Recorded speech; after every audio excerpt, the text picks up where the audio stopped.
merong hindi na kwento doon sa short story. There are, sabi nila, if a picture paints 1,000 words, can it paint 1,000 words? Ang pagkamatay ni Ninoy Aquino ay isang binhi na naiwan para sa ating demokrasya. At kapag ito ay binhi, ibig sabihin ito ay magiging puno na bubunga.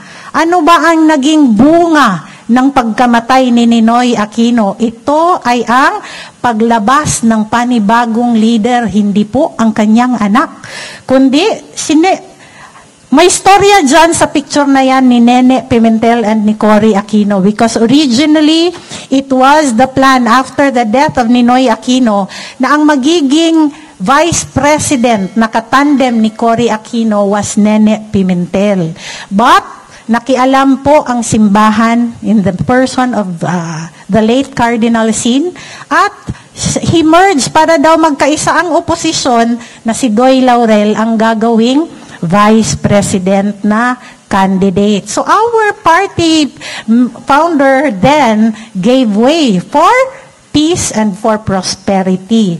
At yung yellow na picture dyan, kasi nakadilaw, kasi she is actually the very staunch activist sa yellow movement in Davao City. That's Nanay Suling. Si Cory Aquino appointed Nene Pimentel as the MILG or Ministry of Interior and Local Government Minister.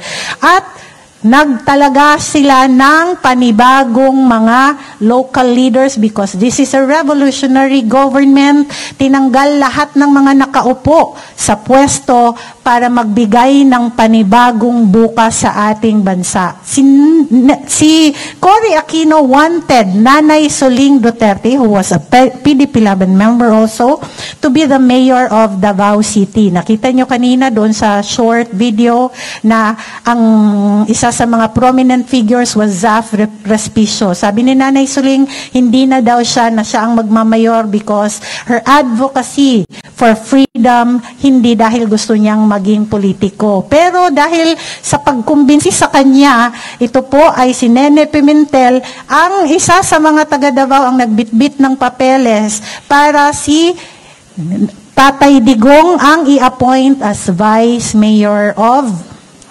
Davao City, and Zaf Respicio was the mayor of Davao City. At sinabi ko kanina, yung binhi na itinanim sa pagkamatay ni Ninoy Aquino ay si Tatay Digong, the revolutionary leader that we have.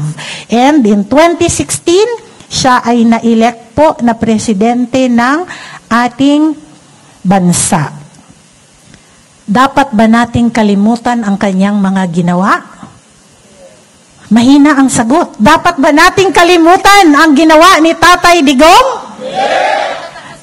Duterte! Duterte! Duterte! Ayan po. Kaya po tayo ngayong hapon na ito ay nandito upang sariwain natin ang lahat ng mga ginawa ng ating Pangulong Duterte sa loob ng 6 na taon. 3 years after his leadership, nandito pa rin tayo, ramdam pa rin natin ang kanyang mga ginawa. So at this point in time, I would like to welcome our Vice President for International Affairs, Secretary Raul Lambino, to be the moderator of our forum. Pwede pong maupo dito. Ayan na, naghanda po ako ng magandang upuan para sa inyo. Okay? And we are very fortunate, of course, to be joined by distinguished women and unahin ko yung women and gentlemen para magpapakita sa atin sa hapong ito ng mga napakagandang gawain ng ating Pangulong Rodrigo Roa Duterte. Magaling ito si Sec Raul, kaya siya yung ating moderator. Alam nyo naman ito, constitutionalist. Hindi man pinalad sa 2025 elections, pero alam natin na napakalaki ang kanyang naging role sa ating lipunan. Maraming landmark legislations and jurisprudence in the Supreme Court. At alam kong marami pa itong gagawin sa mga dadating na mga araw. We are also lucky to be joined right now. We would like to welcome, of course, the former Presidential Legislative Liaison Office Secretary, Jacinto Jing Paras. Please join in front. Come on. And the Department of Labor and Employment, paborito ito ng lahat. Di ba? The Department of Labor and Employment Secretary, Silvestre Bebot Belio. And isa pa sa mga makikisig, idol na idol to din ng lahat. Pagka dumating siya, alam mo na general ito kasi ang tikas-tikas, di ba? Pagitna-gitna ka naman dyan, para, ayan. We have General Hermogenes Esperon. Okay, have a seat po. And we will open now the first panel of discussants to discuss the Duterte legacy. Please pick your microphone, each one. Ayan. So, for your opening statement, uunahin ko siguro ng opening statement. Ikaw nang bahala, Sec Raul. Take the microphone away. Hindi ko sasabihin, take the stage away. Yung natin, yung venue natin, may grass dito kasi para feeling natin nandun tayo sa, sa Hague, na nasa, sa ICC, the Duterte Park. Di ba? Thank you very much, Sec Raul. Thank you, Chairwoman Astra. Siya yung ating chairperson ng Committee on Membership. Former Undersecretary ng Department of Energy. Naging former Undersecretary rin siya ng Department of Migrant Workers, kung hindi ako nagkakamali. And Commission on Overseas Filipino. Yeah. So, kasama natin itong mga magigiting na mga boss ko ito Sa Kongreso, si Congressman Jing Paras, well, when I was staff in the House of Representatives, he was congressman then. No? And then, syempre, boss ko rin, si General Esperon, because when he was appointed National Security Advisor by Tatay Digong, he got me as one of his consultants. Yan. Siyempre, yung aking boss, yan, pinaka-boss ko yan. Brad ang tawag ko dyan, elder brother nga lamang. Kasi pareho kami, fraternity brothers kami. Si Secretary Bebot Belio. So, welcome lahat mga kapartido sa PDP Laban. Tayo ay naririto ngayon, August 21. At kanina binabanggit that this is the Ninoy Aquino Day. Na tinalaga naman sa batas yan, nakalagay yan. But, para sa kaintindihan ng lahat. Kasi a few months ago, para bang may lumabas na mga bali-balita na pinagpipilitin daw natin na ihalintulad si Tatay Digong kay Ninoy Aquino. In fact, medyo yung tagapagsalita ng palasyo, minasama nila ito that we were trying daw to compare Tatay Digong with Ninoy. Never ever that we tried to make that comparison about Tatay Digong being equated to Ninoy. Ninoy is a different person, a hero at that. We recognize his accomplishments, his sacrifices, and many things that he did for our country in fighting democracy. He was our hero. And Tatay Digong is a different person also, and a leader at that. So there was never any attempt at all to make Tatay Digong look like Ninoy Aquino, because we do not want Tatay Digong to be assassinated in the tarmac. Baka mangyari yun, hindi natin gustong mangyari yun. But the fact remains that pareho silang nagsuffer. During the Marcos regime, under the old Marcos regime, nagsuffer si Ninoy Aquino.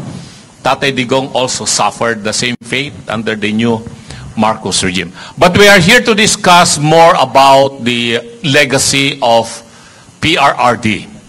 And you can see in front of you now, these gentlemen who really contributed much in helping Tatay Digong run the country for 6 years from 2016 to 2022. You know how difficult the job of the president is. And without this select group of gentlemen that assisted the President, Tate Digong, he could not have achieved what we call now the legacy of President Duterte. Siguro unahin ko na from the senior, the most senior eh. Lahat kami senior citizen na rito, pero pinaka-senior si Sec Bebot. Pero he looks the youngest sa aming apat. So, Sec Bebot, please say something about your experience, not only as a former cabinet member of Tatay Digong, but was really a good friend. College days pa sila. Magkaibigan na sila, talagang napakalalim ng kanilang pinagsamahan nung mga bata-bata pa sila at sila ay mga katakam-takam ng mga kulisyara, sabi nila nung araw, si Tate Digong at saka si Sec Bebot. Please, Secretary Bebot Bello. Palakpakan natin, Sec Bebot. Ay, titindig lang ako, titindig lang. Thank you, Brad Raul. Sayang, dapat senator ka eh. Ganun lang. At sa susunod, for 2028, baka 2026, matutuloy na yan eh.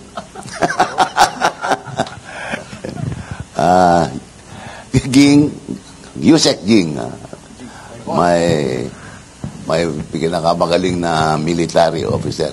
Silang nagkulong sa akin nung araw.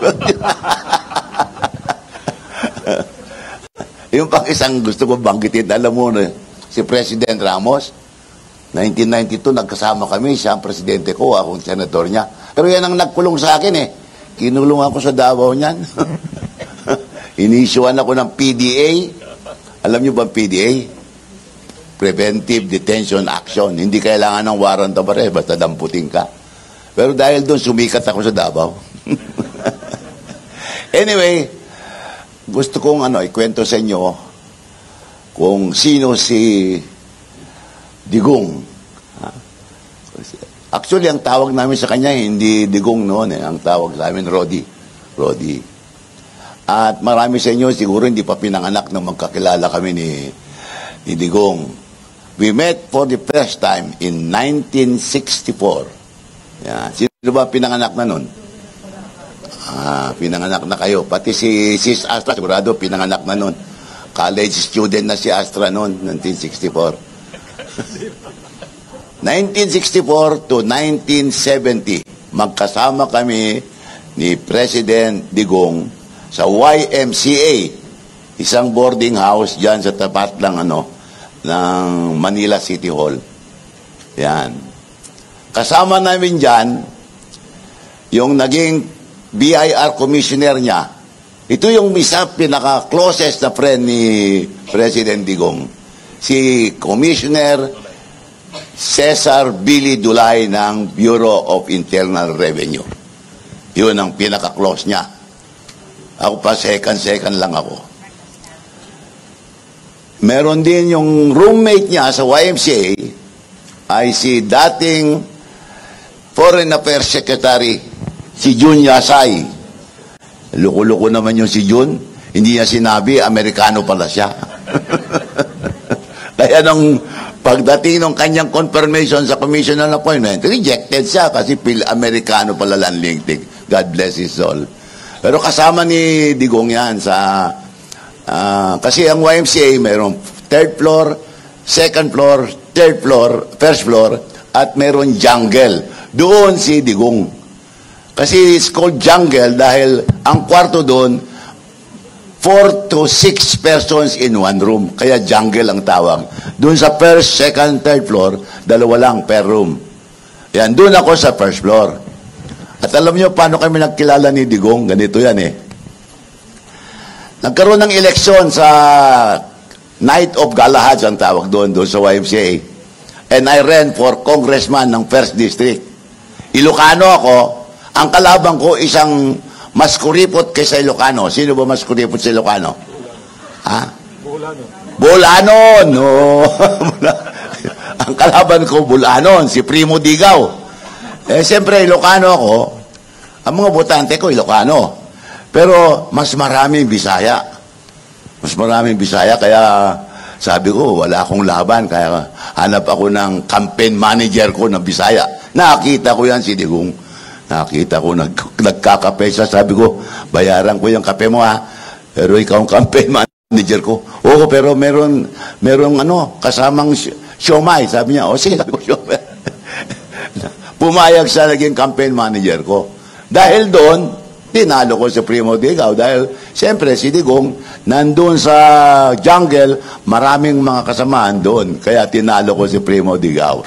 Doon kami nagsama ni Digong. From 1964 to 1970 in the YMCA, and maniwala ba kayo na hindi ko akalain, nung abogado na siya, abogado ako, sabi ko, uy, pare, maswerte ka ako, hindi na tayo magkikita.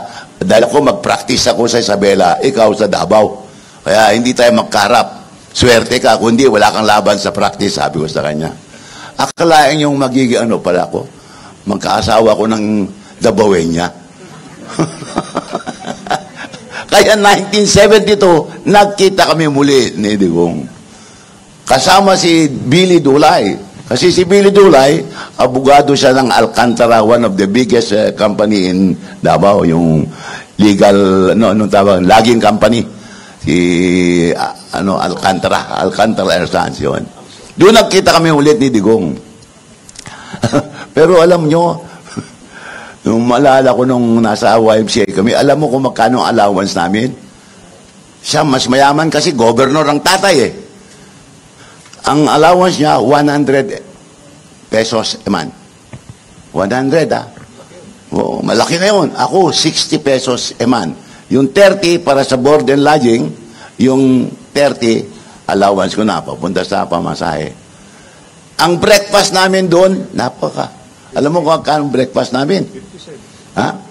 Hindi, 1 peso 20 centavos. Sikat na yun. Meron ng itlog, meron ng tapa, o merong spam, o kaya yung bacon. 1 peso and 20 centavos. Pero pag wala kaming pera, kami ni Digong, pumupunta kami, lakarin namin from Manila City Hall, akyatin namin yung Quiapo Bridge, meron Chinese restaurant doon. Doon, bumibili kami ng fried rice. Alam mo yung fried rice na masarap yan. Alam mo magkano? 15 centimos. Pero 3 na kami makakain yan. Kaya pupunta kami doon, bibili kami ng fried rice, babalik kami ng YMCA. 3 kami kakain ng fried rice. Ganun ang buhay namin si Digong. Kahit na governor ang tatay niya, mas makunat pa kay Ilocano. Noon ang namin ni Digong. And we became friends. Ang tagal namin nagsama ni Digong. I left Davao 1986 when I was appointed by President Cory Aquino as the first Deputy Minister of Justice. Yan. Ayun ang pumunta na ako ng Manila. Pero I still went home. And eventually, I left Davao 1997. Yan. Ngayon, alam nyo, ang dami nagsasabi na si Digong anti-peace talks. Akala nila anti-peace talks si President Duterte. Akala nila nakalaban niya mga NPA. Akala nila kalaban niya yung mga nasa kaliwala. Alam ni Junian, kasi ako naging chairman ng GRP Peace Panel. Panahon ni Cory, chairman ako. Panahon ni Ramos, chairman ako ng Peace Panel. Panahon ni GMA, ako Peace Panel chairman. Panahon ni Digong, ako Peace Panel chairman. At ang dami nagsasabi na si Digong kontra peace talk. That is not true. And I will tell you now what happened. We almost had a peace agreement. One day, in the year 2019, about November. Pero before that, nagkaroon na ng IPA, yung tinatawag na Interim Peace Agreement, approved by the military authorities, approved by the Peace Panel, and ready for signing. Okay? Ang dami nagsasabi na ayaw ni Presidente pirmahan. The truth is, one day, kaming dalawa ni Senate ni Secretary Nani Braganza, who was also a member of the Peace Panel, pinuntahan namin sa bahay ni President Duterte doon sa Malago. Malago ba yun? Yung lugar niya? Malago. Doon yung bahay niya. Pinuntahan namin. Sabi ko, sir, ito, Juan lang. Baka sakali lang. Meron kami dito, kako, yung interim peace agreement between the government of the Republic of the Philippines and the NDF-CPP-NPA. Now, this interim peace agreement was approved by the panel and also by the military advisors. Kasama dyan kasama si Jun, kasama si Charlie Calves, kasama din si Del Lorenzana, who was the Secretary of Defense. Approve yan, sir. It is called interim peace agreement dahil under the agreement, magkakaroon, the President can grant amnesty sa lahat ng mga membro ng CPP, NPA, NDF. But subject to the approval of Congress. Kaya interim peace agreement. So sabi namin, kami dalawa ni Secretary Braganza, sabi namin, sir, are you willing to sign this document? Approve naman ng panel, approve ng military advisors. Chance muna, sir, to achieve peace for our country. Alam mo ang sagot ni President Duterte. Ito, hindi, walang nakakalam. This is probably the first group that will know about this. Sabi niya, sabihin nyo na pipirmahan ko yung interim peace agreement basta uuwi dito si Joma Sison at siya ang pirma. And I will sign it, sabi niya. Pinatuwa kami ni Juan, ni Nani. Sabi ko, Nani, okay ito. Matutuwa rin ako yung mga NPA. Kasi alam mo, under that peace agreement, bibigyan sila ng economic assistance. And you know, ang magiging economic assistance doon, yung malaming mining claims, si Ding Borja, meron siyang 5 mining claims. And he offered 3 of his mining claims. Ibigay niya sa CPP, NPA, NDF. Sa kanila na yan, para merong hanap buhay ang mga NPA. Sinabi ko kay boss, uy, bait pala ni Ding, sabi niya. So yun ang ang naging basta uwi si Juan. Sabi ko, boss naman, baka naman pagpunta dito ni Joma, madeded ball. Sabi ko madeded ball siya. Hindi, sabihin mo sa kanya, pagdating niya dito, sasalubungin ko sa airport, siya ako mismo sasalubong sa aeroplano. Sabi niya. So with that, we went to the Norwegian embassy and informed the Norwegian members who was the third-party facilitator. Sabi namin, the President is willing to sign the agreement provided Joma Sison will agree to come home and sign it. Natuwa ang Norwegian embassy dahil gusto nila magkakaroon ng peace agreement So ang sabi nila, you give us time. We will talk to Joma Sison. So they went, pinag-usapan nila. That was November when we talked to them. December, they came back to us, si Slatum, yung nagpre-preside sa peace talk namin, sabi niya, Joma agreed to go to the Philippines and sign the agreement. Oh, okay. Tuwang-tuwa kami, hindi ba? Pero sabi ng Norwegian government, before we can fly Joma Sison to the Philippines, we have to get the clearance of the U.S. government because Joma Sison was categorized as a terrorist. So, kailangan ng clearance ng U.S. government kasi pag ginawa namin yan na walang clearance ng U.S. government, baka tirahin nila yung aeroplano na sasakyan ni Joma. So, sige, okay, we will wait. We waited. And here comes the saddest part of the story. 2019,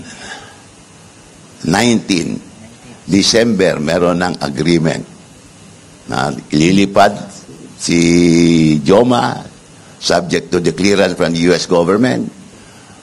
Pupunta rito, pipirma niya ng ano.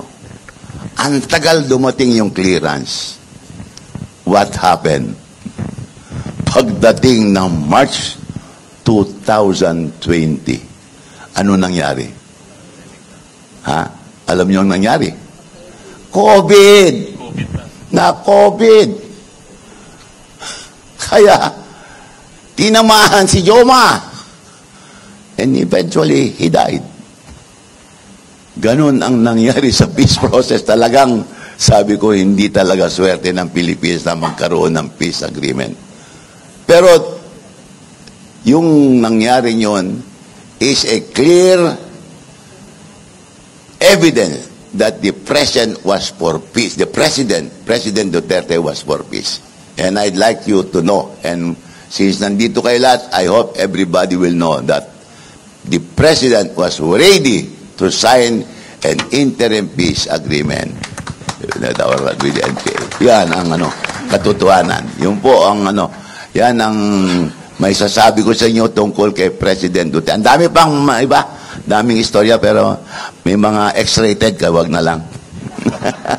So, maraming salamat. Good afternoon sa everybody. Thank you, Sec Bebot. Balikan namin si Sec Bebot mamaya naman para i-explain niya yung isa sa pinaka-importanting piece of legislation na naipasa, yung creation ng Department of Migrant Workers. Babalikan natin yan mamaya. At susunod natin si Sec Jun. Siya yung National Security Advisor natin. Alam nyo, kaming tatlo, magkakasama kami doon sa tinatawag nilang CORD nung araw, yung Champs of Rudy Duterte, bago tumakbo si Tatay Digong. September of 2014, binuo namin yung CORD. At sila yung mga leaders natin. 16 of us formed the group na CORD. Kasama po ako ron. At si Sec Jun, isa yan sa talagang nagsusulong. Siguro, pagpapatuloy niya tungkol pa rin doon sa usaping pangkapayapaan kasi siya yung National Security Advisor natin at siya rin yung nagsulong ng very successful na NTF-ELCAC, Secretary Jun Esperon. Magandang hapon sa ating lahat. Sa lahat ng patuloy na naniniwala at nagmamahal kay Pangulong Rodrigo Roa Duterte, na mas kilala nating bilang Tatay Digong. Gusto kong acknowledge lang yung ibang bukod dito sa kasama ko dito na mga secretaries. Nandyan din si Greco Belica, si Undersecretary Joy Incabo. Sana si Secretary Al.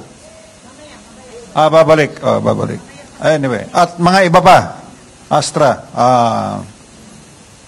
And Mr. Astro.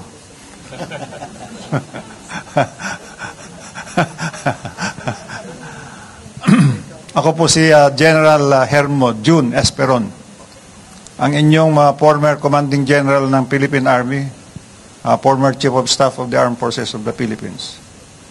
Nag-brigade commander ako nung all-out offensive ng versus the MILF. Alam nyo naman yung Camp Abubakar siguro. Yun ang final offensive namin noon, panahon ni ERAP. At ako'y naging brigade commander sa North Cotabato. Pero ilinipat ako ulit sa Basilan dahil naman sa nangyaring Dos Palmas kidnapping. Kaya I am one of two officers na naging brigade commander ng 2 beses sa Mindanao.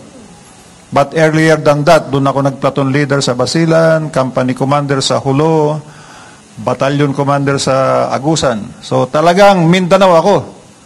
Half Bisaya, half Ilocano, at buong Pilipino. Yan. Si Tatay Digong, si Mayor Digong, ay talagang kaming mga nasa Mindanao, alam na namin kung sino siya, lalo na nung brigade commander ako. Dahil kung mag-operate kami noon, nung all-out offensive, ay talagang tuloy-tuloy yan, buwanan. At kung magkaroon kami ng break, doon kami sa Davao. At kanino kami pupunta? Siyempre pa, kay Mayor Rudy. Rudy pa ang tawag natin, di ba? Mayor Rudy. At ang nag-aasikaso naman ay si Bongo. Yan. Yan ang setup dyan sa Davao. Doon ko siya nakilala at alam ko kung ano ang mga ginagawa niyang laban sa mga kalaban ng bansa. Specifically, ang mga terrorist. Siya ang lumaban sa mga nagbomba ng airport ng Davao. Alam niya kung anong hirap ng mayroong terorista sa Mindanao. Siya ang lumaban sa mga bumomba sa Sasa Airport. Siya ang lumaban sa mga bumomba sa San Pedro Church. Kaya alam ni Tatay Digong kung ano ang problema ng Mindanao. Malaki ang kanyang nagawa sa pagpapatahimik ng Davao City. Alam niyo naman ang Davao City, noong araw, yan ang unang naging pugad ng NPA. Noong una, ang NPA malakas lang doon sa Cagayan, sa Isabela, sa probinsya ni Secretary Bello. Doon lumakas ang NPA, nagkaroon ng regular battalion nung kami mga tinyente at mga major pa. Hanggang sa lumipat naman sila, nagpalakas sa Samar. Nandun ang 2nd Regular Battalion. Nung dumapo sa Mindanao, doon na sa Davao at sa Agusan. Yan ang istorya naman ng NPA. Alam niya kung anong problema ng NPA. At alam niya kung paano makipagtungo sa NPA. Alam din niya na sa pakikipagtungo niya sa NPA, ang mas importante, yung kapakanan ng mga tao sa Davao na kanyang sakop at kapakanan ng sundalo, lalo na kung sila ay nasusugatan o mayroong isang opisyal noon na na-capture pero siya ang nag-negotiate. So, malapit ang military kay Mayor Rudy. Kaya nung natunugan namin na mga ngampanya na, dahil gusto naming, alam nyo, bago siya nangampanya, alam na natin ang sitwasyon Medyo magulo na Ako, exposed na ako sa anti-drug campaign.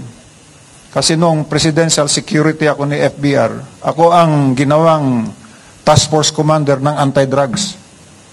Ako ang humuli doon sa number 1 na Shabu importer noon, dyan sa Talayan, dyan sa Quezon, dito, sa Quezon City. Hindi ko nasasabihin yung pangalan. Kasi baka hanapin nyo siya sa akin. Basta alam ko na wala siya. Yun. Siya ang number 1 na importer. Yate ang ginagamit ng Shabu. Panahon pa ni FBR yan. Ako din yung humuli kay Halusos. Alam nyo ang offense nun. Yun naman yung nag-rape ng 12-year-old. Below 12. Statutory rape. Di ba? Yan ang mga... Pero alam ko yung drugs, noon pa, panahon pa ni GMA, dahil ako naman ang presidential security ni PGMA, siya na mismo nag-declare na ang drug problem ay national concern and national security problem na. Kaya nararapat lamang na noong umangat na ang Pangulong Duterte, ang kanyang isang kaagad na tinira ay ang drugs. Dahil wala namang ginagawa yung nakaraang administrasyon tungkol sa drugs. Pinabayaan lang. At alam natin ang naging istorya ng drugs. Hindi ba? Laboratory sa Araya, laboratory doon, laboratory doon, laboratory doon. Siyempre, anong gagawin mo? Sabi nga ni Tatay Digong, huwag mong sirain ang mga kabataan, ang aking bayan, kundi papatayin kita. Ngayon, Chinacharge nila ng crime against humanity. Hindi ba Yung bang war against drugs, labanan mo yung drugs, crime ba yun? O anti-crime yung ginawa mong yun? Napakaliwanag, di ba? Ang linalabanan mo yung menace ng drug.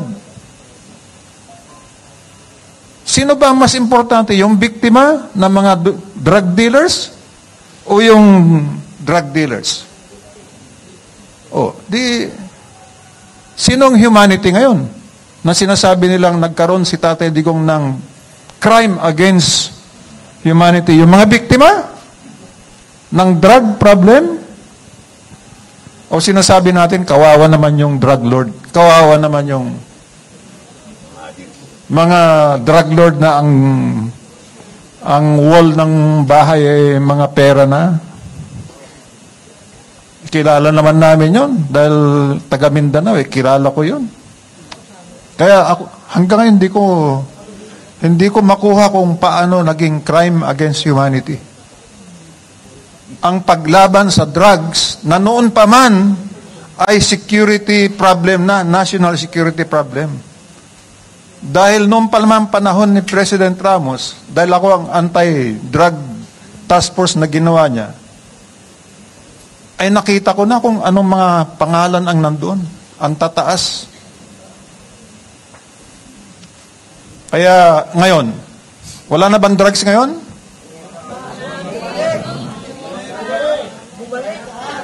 Hindi ako nagsasabing bumalik. Very rampant. Very rampant. Kaya, nako, mukhang mali ang napuntahan nating direksyon. Anyway, hindi na ako ang magbibigay ng, I will not judge that. Bahala kayo. Kasi alam ko yung mga nangyari, tulad nung isang security guard sa Bulacan. Nagtrabaho, pag-uwi niya, rinape yung asawa niya, pinatay pa yung anak. Doon naman sa isang barangay sa Taguig, yung nurse namin sa Philippine Air Force, pag-uwi niya, mayroon ng drug addict doon sa bahay. Nakapasok na doon. Pagpasok niya, pinatay siya. Napakaraming incident na kawawa yung naging biktima ng mga naging ng mga addict. Ngayon na parang, bakit kaya pinoprotekta? Alam ko na kailangan, maski na ikaw ay may kasalanan, kriminal ka man o hindi, kailangan mo ang bigyan, you must have your time to defend yourself. Pero paano kung may armas ka? At lumalabang ka na sa pulis? Sasabihin ba ng pulis, teka muna, huwag mo akong barilin, doon na lang tayo sa korte mag-usap. Pwede ba yun? Kailangan ipagtanggol mo ang sarili mo. Hindi ba? At mayroon nga mga namatay. Anyway, hindi ko na matagal na usapan na yung drugs. Iiwanan ko yan dahil ako'y naniniwala na mayroon pa rin mga magtatrabaho against drugs. Dahil maraming drugs na pumapasok. Di ba? Doon sa Zambales, doon sa Ilocos, doon sa Camarines, sa Bicol, kung saan-saan natatagpuan na ngayon ng mga drugs. Linalaglag. So, mayroon pa bang drugs? Wala. Mapakadami. Anyway. So, naalala ko, yun lang ang una kong sinabi tungkol sa drugs. Kasi, natatandaan ko nga yung task force commander ng Tukhang, yung author, si Senator Bato. Di ba? Nung chief PNP siya. Bakit siya nag-number 1 na senador sa Metro Manila? Dahil tama yung kanyang ginagawa. Bakit number 3 siya ngayon na senador?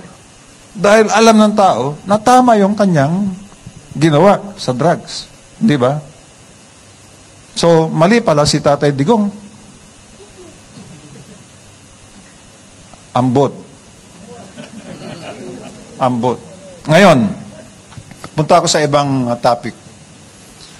As the National Security Advisor for 6 years, ako ang National Task Force Chairman for the West Philippine Sea. Yung West Philippine Sea.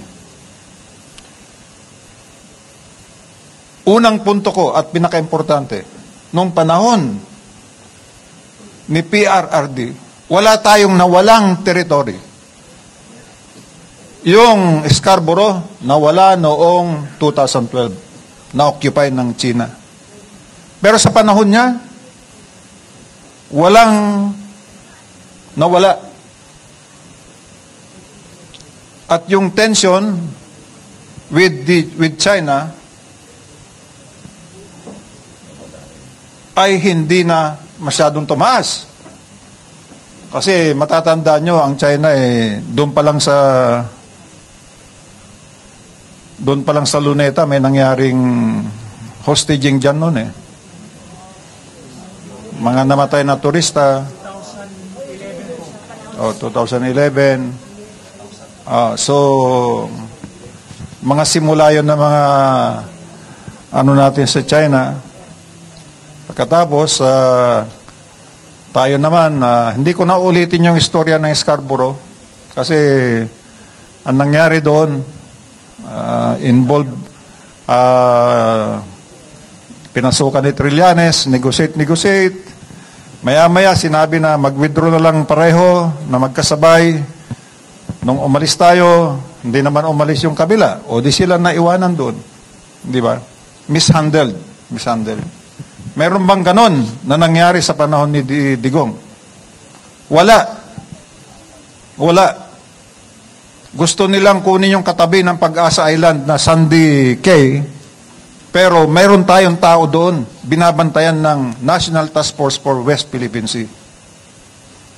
Ang National Task Force for West Philippine Sea ay mayroong task group, mas maliit na task force, sa North. Kasama na doon sa kanan pa ng Pilipinas, pati yung Philippine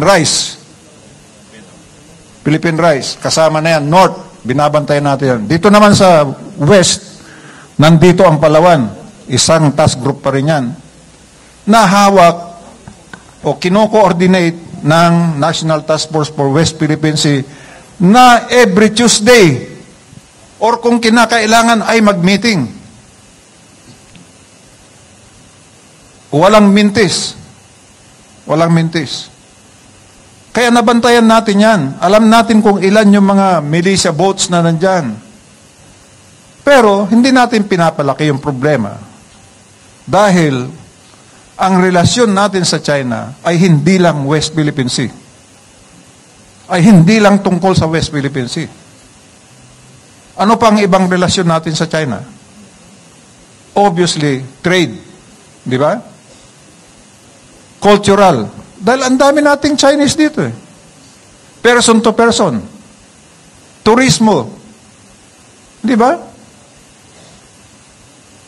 Mayroon tayong iba pang relations with China na hindi mo kailangang sabihin o hindi na kita kaibigan. Dahil ang foreign policy natin, sinasabi nga nila, noon pa simula pa lang, sabi ni Tatay Digong, we are friends to all, enemy to no one. Hindi yung friend kita. Yung isa naman, ayoko sa'yo. Hindi pwede yun. Siyempre, friends tayo sa Amerika. Sinong may kamag-anak sa Amerika? O, kita nyo? Ako, 3 kapatid ko doon. Paano ko aawayan ng Amerika? Hindi ba? Kaibigan ko ang Amerika. Gustong-gusto ko ang Amerika. Pero hindi ko sasabihin, China, ayoko sa'yo. Hindi pwede. Di ba? Kung yung US nga at saka China, nag-uusap tungkol sa trade. Di ba? Dahil sila ang number 1 trade partner ng bawat isa.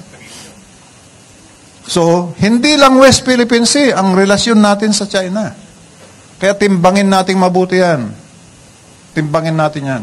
Ayaw kong sabihin mali yung ginagawa nila ngayon, pero hindi ganon ang ginagawa namin nung panahon ni Digong. May sasabihin ako sa inyong sikreto. Unang visit namin sa China, 2016. Doon kaagad sinabi ni Digong, Mr. President, we have the ruling of the arbitration. Sinabi niya yon. And we want this to happen, something. kailangan ipatupad. Sinabi ni Xi Jinping, kung ipipersa mo yan sa akin ngayon, magka-problema tayo. Oh. So sinabi ni Tatay Digong, sige, dito na muna, pero nandito ang arbitration. Saan niya sinabi ulit yung arbitration? Doon sa United Nations. Nagtalumpati siya doon. Ito na ang arbitration ruling. At hindi mo na maaalis ito because this now becomes part of the international law. Di ba, mga abogado tong tatlong to eh. Oh.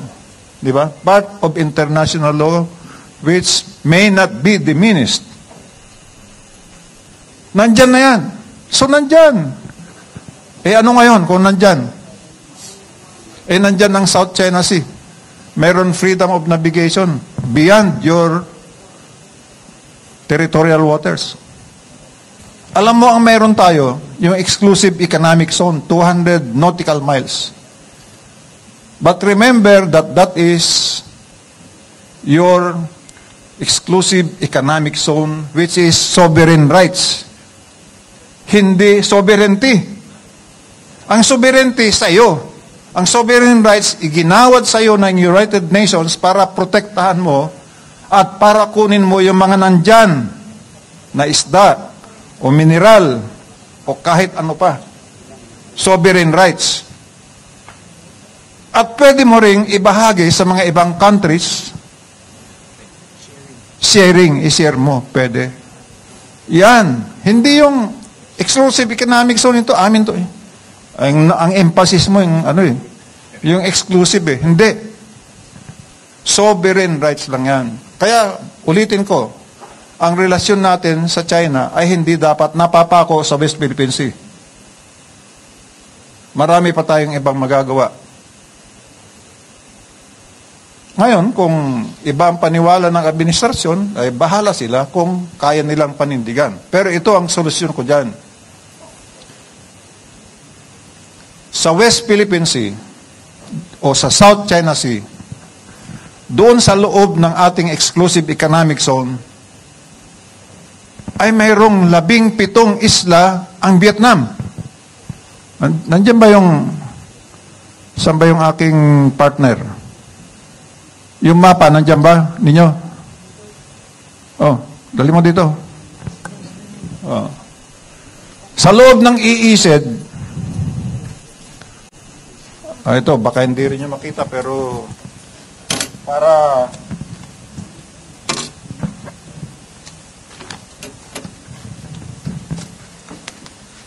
yan ang Palawan. Nakikita nyo itong yellow?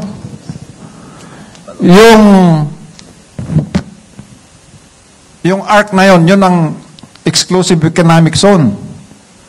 Sa loob niyan, ay merong 17 isla ang Vietnam na dinidevelop nila, linalagyan ng nagre-reclaim, pinoportify, pinapalakas. Mayroong isa ang Taiwan. Yung dating pinakamalaki, 42 hectares. Pero hindi na siya ang pinakamalaki ngayon dahil yung China ay gumawa ng 580 hectares sa tabi ng Pag-asa. Dito rin. Meron ding airport dyan na 3 kilometers. Meron din sa Mischief Reef na 3 kilometers. 7 ang posisyon ng China ngayon dyan. Yun namang Malaysia ay may 5. So, tanong ko sa inyo, mapapaalis mo ba yung Vietnam? Mapapaalis mo ba yung Malaysia? Mayroon nga silang airport din ng Malaysia eh. Ang Brunei, mayroong isa. Papaalisin mo ba? Yung Taiwan, papaalisin mo? Yan ang dating pinakamalaki. Eh bakit tayo naggagalaiti na papaalisin mo yung China? Eh 3 kilometer airstrip yung nagawa na nila doon. Siyempre, i-depensa na nila yon. Meron ka bang panglaban doon? Mayroon. Alyansa sa lahat ng naniniwala. India, US, Japan, etc. Pero, pagdating ng araw, paglabanan na, nandyan ba sila? Kaya, ang solusyon ko dyan, na rekomendasyon, sana may makinig sa akin, yung ating 8 posisyon, 8 isla, at saka isang reef, i-fortify natin. Alam mo ang ginawa natin sa panahon ni Tatay Digong? Meron tayong airstrip sa Pag-asa Island. Munisipyo yan eh. Pero, naanod na ng tubig. Parang yung mga flood control ba? Di ba? Ay, masamang bad word yata ang flood control dito ah. Ha? Pinagawa ni Tatay Digong yun kay Art Tugade. Pero yun ang recommendation ng National Task Force on West Philippine Sea at National Security Council.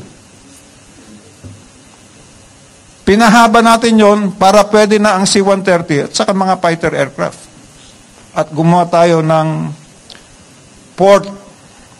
covered port para doon dumaong ang mga fishermen. At I saw to it na magkaroon ng lighthouse ang mga isla natin. Ano ang ibig sabihin ng lighthouse? Wala, ilaw, di ba? Guide. Pero may mas matinding symbol 'yon. Pag ikaw naglagay ng lighthouse, sa'yo 'yon. Di ba? O simple lang. Naglagay tayo ng desalination machines. O may tubig na ngayon yung mga sundalo nating nakadetachment at saka mga local residents.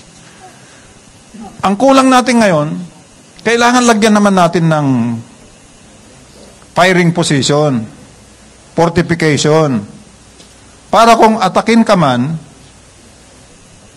ay makatayo ka, maidepensa mo ng 3 oras, in 3 hours time, maka-reinforce na tayo.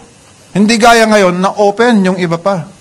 Samantalang yung Vietnam, wow, ano na yon? May mga firing position, makakapalang firing position. May helicopter pad. Eh bakit din natin gawin yon? Keep, fortify, and keep and defend your position. Ganun lang. Pagkatapos, ang suggestion ko, magkaroon tayo ng fishing agreement. Lahat ng countries dyan. Di ba? Huwag nating ipagkait yung mga isda dyan sa ating economic zone dahil yung isda naman ay palangoy-langoy yan, pwede namang palipat-lipat. Pakinabangan natin lahat dapat yan. Second, magkaroon tayo ng marine biology studies dyan. Gawin nating international. Di ba? Yun ang huwag mong dalhin yung mga barkong panggera dyan. Gawin mong, dalhin mo dyan yung mga scientist. Di ba? Yan ang West Philippine Sea. So, palagay ko, maski na abutin tayo ng 100 years, 1,000 years, hindi mo masosolve yan kung ang gusto mo, paalisin yung mga nandyan na iba. Huwag mong angkinin. Huwag mong angkinin. Ngayon, may time pa ba ako? 10 minutes? Babalikan ko yung usapan natin tungkol sa peace talks. Dahil ako naman ay naging secretary, presidential advisor on the peace process. Ako yung nakipag-usap sa MILF. Pag-retire ko ng Chief of Staff, ako yung nakipag-usap sa MILF. Si Rudy Garcia. Ikaw, si General Garcia, na isa ring division commander sa Cotabato noon, siyang aking chairman. Ang sa NPA, ang nakikipag-usap diyan sina Nieves Confessor, sina Secretary Bello, yan. Peace process. Biro mo, warrior, nakipaglaban sa MILF. Pero napunta ako sa peace process. Ang ibig sabihin nun, hindi naman ako warrior talaga. Gusto ko peace. Naniniwala ako sa peace. At gusto ko lang sabihin, na si Kuya Rudy, Mayor Rudy, Tatay Digong ay naniniwala sa peace agreement. Hindi ba't pagka pasok niya na presidente ay ilang cabinet members ang nagaling sa kaliwa ang naging cabinet? DSWD. Tagiwalo. Si Lisa Masa. Lisa Masa, National Anti-Poverty Commission. Juan Rivelo. Rivelo kasama sa cabinet. No? Bello? Ikaw talaga loka. Sino? Rivelo kasama. Hindi si Juan Rivelo. Agrarian Reform. Eta Rosales. Oo, di ba? Kasi gusto niyang kausapin sa peace, dalhin niya sa peace agreement ang CPP-NPA. Ha? Ang mahirap, nung inobserbahan namin, ito namang si DSWD, yung mga dapat na mapunta sa mga displaced persons o mga kailangan ng tulong, napupunta naman yung iba sa NPA. Ha? So, nagkaroon ng masinsinang peace talks. May istorya si Secretary Rebello doon. Meron akong istorya din. Malapit na yung interim peace agreement. Pero kung bubusisihin mo ang laman, may mga laman doon, yung tinatawag na lang Comprehensive Agreement on the Socio-Economic Reforms. At saka yung final disposition, na hindi kami agree. Hindi kami agree. Sa socio-economic reforms, ang isang gusto nila, yung agrarian reform, ay sila na magpatakbo. Sila na magpatakbo. Sa final disposition, ang gusto nila, yung military, ay maging engineering battalions at saka brigades na lang. Aba, parang natalo yata kami. Kaya, ito naman ang may sinabi si Tatay Rudy kay Secretary Bello, napayag siya, narinig niyo yung istorya. Kami naman, ito rin ang binitawan ng Presidente. Aba, ang gusto pala nila ay coalition government. Hindi ako papayag sa coalition government. Hindi naman sila elected. So, ang nangyari, pinigil natin yung peace talks. Pinigil natin yung peace talks. Nagkaroon ngayon ng executive order 70, which created the National Task Force to end the local communist armed conflict. Na chairman mismo ang Pangulo. Ako ang vice chairman. At nagtalaga kami ng mga Cabinet Officer for Regional Development and Security sa bawat region. Region 2, Secretary Bello. Region 3, Secretary Galvez. Region 4, Bilyar na NCR. Region 4B, Secretary Kusi. Region 5, Bicol, Honasan. Region 6, doon nakapag-asawa, si Mato. Region 7, Cebu, si Mike Dino. Region 8, Samar Leyte, si Ed Rosario, dahil naging division commander siya doon. Region 9, Rolando Bautista, dahil siya ang naging na-assign doon, DSWD. Pero doon siya nag-serve as Army. Region 10, Martin Andanar. Oy, happy birthday, Martin Andanar. Andiyan ba siya? Andiyan ba siya? Wala. Region 10, dahil taga Cagayan de Oro siya. Region 11, Davao.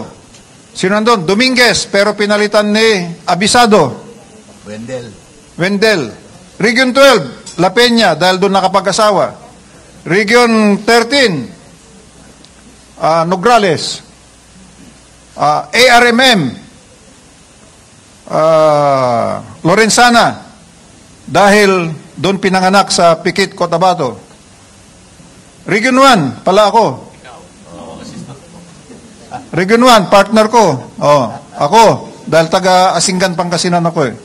Siya, Mangaldan eh. Oh, Puso Rubio, Mangaldan. Ewan ko, saan ba ang bahay mo? Tama yan, tama yan. In other words, totoo yung ginawa namin sa National Task Force. Sa region, may cabinet. Ang vice chairman niya, yung Peace and Order Council chairman, at saka yung Regional Development Council. Ang mga members namin, gobernador. Pagdating mo sa probinsya, ang task force commander, governor. Pagdating mo sa city, munisipyo, mayor. Pagdating sa barangay, sila ang commander. Oh, di buong whole of government, whole of nation, kasi kasamang civilian, ang tatak, good governance. Yun ang National Task Force LCAC. So, nandyan ang armed forces. Ano nangyari? Well, shortcutting ko na. Lahat ng guerrilla fronts, biro mo, na-clear namin ang Davao region, pinakamalakas. Na-clear yan. Na-clear. Region 1, na-clear. Samar, na-clear. Wala na yung mga guerrilla fronts. Nung umalis ako, mayroon pang 8 na hindi pa na-clear. Hindi totoo yung sinasabi nila na nung panahon ni Digong, walang na-clear na guerrilla front. Out of 89, 8 na lang natira nung umalis na kami. So ngayon, yung 8, tinapos na ngayon lang, ng BBM. Hindi totoong sila ang nag-clear lahat. Pero ito, mayroon kaming programa na ginawa noon. Barangay Development Program. Bawat barangay na dating establisado ng NPA, mayroon silang shadow government. Pero natanggal namin sila, linagyan namin ng development. Ano ito? 1 kilometer farm to market road, school building, health center, water works, Wala kayong ginawang flood control. livelihood. Walang flood control, ha? 20 million per barangay. 822. Natatandaan ko pa. First batch, 2021. Nagawa lahat yon. Ano ang delivery? 99.7%. Alam niyo kung bakit? Kasi nakatutok lahat doon, pati governor. Yung iba pang mayor at saka governor, yung 20 million, dinagdagan pa nila ng 100,000 o 50,000. Masabi lang na mayroon din silang kontribusyon. Yung pondo, i-release namin sa governor or mayor, hindi sa district engineer. Hindi sa district engineer. Ngayon, kung pag-uusapan natin yung mga flood control ngayon, tignan nyo kung saan naka-release. Congressman to district engineer. Yun ang pagkakaiba. Ang problema, yung unang 822 barangays, 20 million. The following year, ang ibinigay, 4.5 million na lang. Alam niyo kung bakit? Hindi kami nakapasa sa Congress. Bakit? Kasi, walang pakinabang yung Congress. Oh. Ngayon, alam niyo kung magkano na yung 20 million? 1.5. Ang kalsada ngayon, 1 kilometer, 12 million na eh. Kaya wag naman sanang mapabayaan tong National Task Force LCAC. Naniniwala ako sa mga nandyan pa na kaya nilang gawin at ipagpatuloy, pero kung walang support sa national leadership at sa mga cabinet members, down the line, walang mangyayari dyan, babalik ang NPA. At ito ngayon ang nangyayari. Ay pumapalagpag nga siya sa Kongreso eh. At alam ba ninyo na yung mga nakakulong na Central Committee members ay pinakawalan na naman? 7? Dahil nagprepare para magkaroon ng final peace agreement. Bakit ako naman, with due apologies kay Secretary Rebello, Ako naman, bakit ako makapag-peace talks pa kung wala na nga kayo eh? Wala na nga kayo eh. Kaya na ng gobyerno to. Yung mga sinasabi niyong problema, kaya ng gobyerno. Ang problema, paano mo sasabihin kaya ng gobyerno kung yung flood control, hindi mo man lang magawang maayos? Wala namang nahihiya. Di ba? Sabi ng Pangulo, mahiya naman kayo. O, tingnan nyo ngayon, makinig kayo sa mga nangyayari. May nahihiya ba? Abangan ninyo. Sana, magkaroon talaga ng magandang reforma dyan upang umusad tayo. Kung hindi nyo magawa, nakahanda naman ang PDP laban.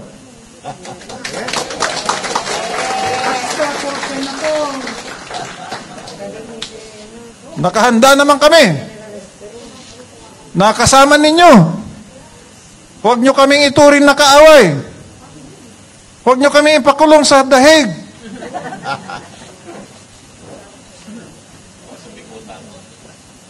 Dahil dito tayo magtalo sa ating korte. Di ba? Nagsimula ako kay Tatay Digong na nasa ICC.